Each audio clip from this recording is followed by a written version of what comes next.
সম্মানিত দিনী মা ও বোনেরা, আপনাদের জন্য অনেক গুরুত্বপূর্ণ একটি প্রশ্ন এবং তার সমাধান। রমজানে মা বোনদের মাসিক হয়ে থাকে। প্রায় সময় দেখা যায় অনেকেরই 3 থেকে 10-12 দিন পর্যন্ত ব্লিডিং দেখা দেয়। এই অবস্থায় রমজানে তাদের করণীয় কি? এ বিষয় নিয়ে সবার মনেই কিছু না কিছু প্রশ্ন জেগে থাকে। প্রিয় মা ও বোনেরা, প্রাকৃতিকভাবে স্রষ্টা আপনার উপর এই বিষয়টি অর্পণ করেছেন। কাজেই ওষুধ খেয়ে মাসিক বদ্ধ করে রোজা না রেখে আল্লাহর সিদ্ধান্ত মেনে নিয়ে রোজাগুলো ছেড়ে দেওয়া এবং পরবর্তীতে রোজাগুলো কাজা করে নেওয়া, তাহলে রোজা রাখার যে সওয়াব প্রথমে ছিল সেটা তো পাবেই, অতিরিক্ত আল্লাহ তাআলা তাকে আরও সওয়াব দান করিবেন। প্রায় সময় দেখা যায় অনেকেরই 3 থেকে 10-12 দিন পর্যন্ত ব্লিডিং দেখা দেয়। এ অবস্থায় কিভাবে নামাজ রোজা করবেন এ বিষয় নিয়ে আজকের বিস্তারিত আলোচনা।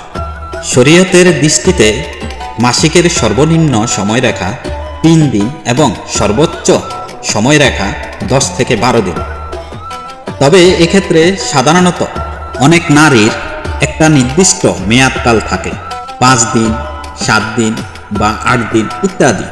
এই দিনগুলোতে 1-2 ফোঁটা করে যদি ব্লিডিং হয় তাহলে সেটা মাসিক হিসেবেই গণ্য হবে, তখন তিনি নামাজ রোজা করবেন না।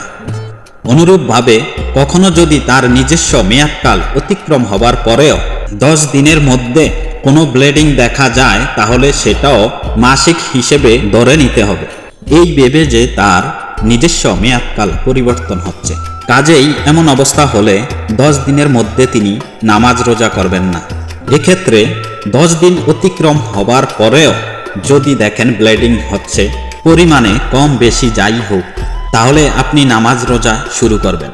কিন্তু 10 দিনের ভিতরে হয় তাহলে আপনি 10 দিন পর্যন্ত নামাজ রোজা থেকে বিরত থাকবেন।